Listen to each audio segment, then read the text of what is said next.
Hi, my name is A.S. Sanchez. I'm the lab manager for the microbiology labs, and this video is going to teach you how to properly complete a streak for isolation.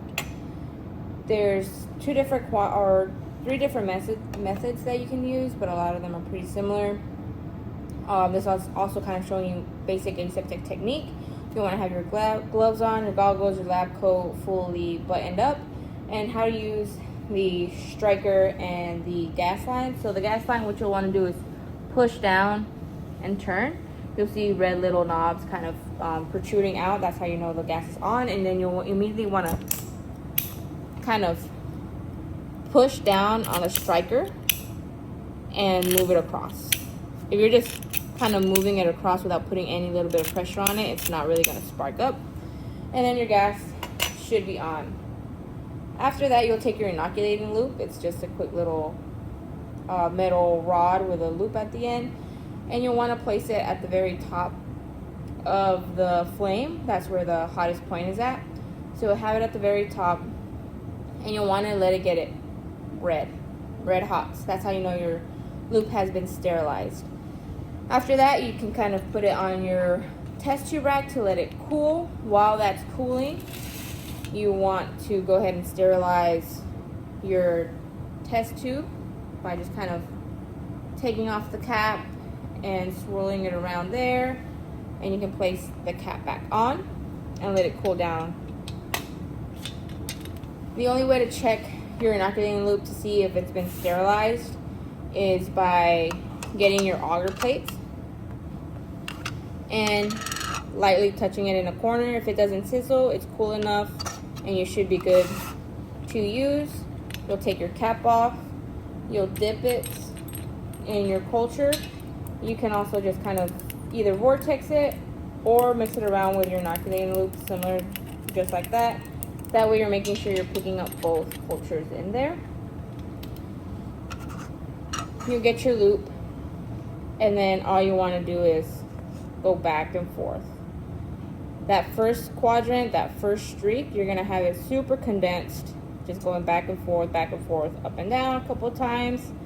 Once you're done with that, you go ahead and close your lid and sterilize your loop again. You won't need your culture tube after that anymore, so you can just kind of place it away.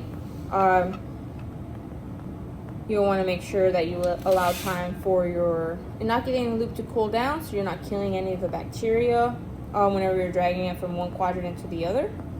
It might be hard to see, but you can move it around and have the light hit it, and you'll see where you did your first streak for isolation or your first quadrant. After that, you open it up again. You'll check that your loop is cool. It doesn't sizzle. It's good to go. You'll drag it from one quadrant into the other, and you can go back into it just to make sure you're dragging all the bacteria out. Your second quadrant, you want it pretty condensed and close to each other, but you're only going from the top down. You're no longer going up and down like you did in the first quadrant. You're going to try and want to start separating these streak lines just so you can start getting those individual colony growths. So again, after that, you sterilize it. Make sure it turns red hot so you know that it's completely sterilized.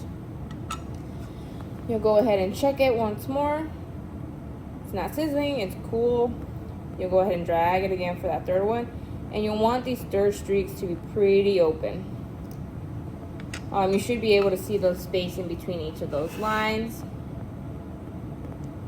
Sterilize it one more time. Let it cool down. And then your final streak should be more of a zigzag than anything. It doesn't have to be condensed. It doesn't have to be a perfect 3, 4, 5 lines. Just a quick little zigzag is more than enough. Check that your loop is cool, and then drag from third into there, and it's just kind of like a Z. When after that, you sterilize your loop again and let it cool down. You want to make sure that you're labeling your auger plate correctly. So you can see this is the lid, and then this is the auger side of it, the bottom side. Whenever you incubate it or you place it in your TA's bin, you want to lay it down auger side up. Never lid side up, always auger side up. If you have it lid side up, once it's in the incubator, condensation will form on the lid. And if you move it around, all that condensation is going to fall onto your bacteria and form a bacterial slurry that you really don't want to kind of deal with. Turn off the gas whenever you're done with it. So you always want to incubate it auger side up. Whenever you're labeling your plates, remember to label it all the way around the edge on the auger side, on the bottom of the plates. Auger side, you're going to put your initials, your biology 2111, the experiment, the dates, your section number, and then the other one you could also do is what type of bacteria you have on it. Whenever you're doing your streak for isolation, you're going to have a mixed broth of stats and E. coli, so you can go ahead and put mixed broth on there. And then that's pretty much it. You want to always make sure you label it around the edge so you can see how the growth is going on in the middle. And any identifying markers that you know, like your initials, your section, what experiment, what date you did it on, all that's going to be helpful, especially for your practical.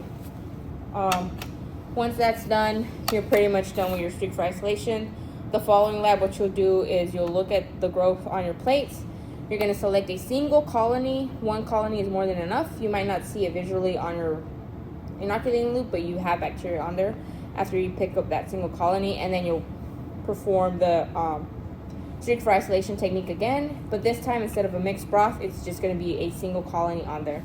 If you see anything that's not expected growth, so if you see like a third different type of cell or colony morphology on there, you know that's contaminant and something in your aseptic technique was probably wrong, or maybe the culture was contaminated. A lot of variety or reasons could be causing contamination to happen.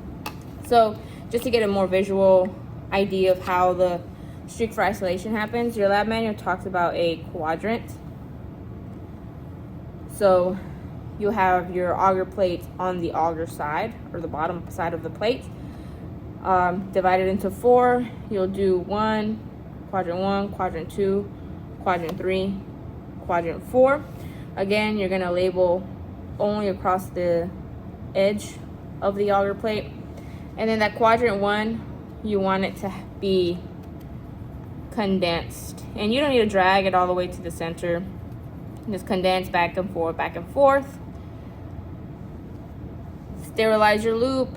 Check that it's cool. And then you're just going to drag from 1 into 2.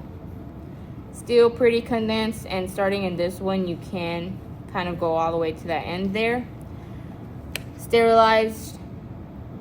Make sure it's cool. And then for that third one, you want those streaks to be pretty spaced out. Sterilize, check that it's cool. And then for that fourth one, you just kind of want that quick little zigzag. So that's kind of how the technique should be looking like for your streak for isolation. And again, after incubation, you'll see like little individual colonies growing. You're just gonna pick one colony, scoop it up with your loop, and then start your process all over again. Streak for isolation can be completed with both a culture broth and a single colony. That way you're getting a chance to practice with both. But that should be it for the streak for isolation. If you have any questions, please ask your TA or email me. I'd be more than happy to help out with the technique.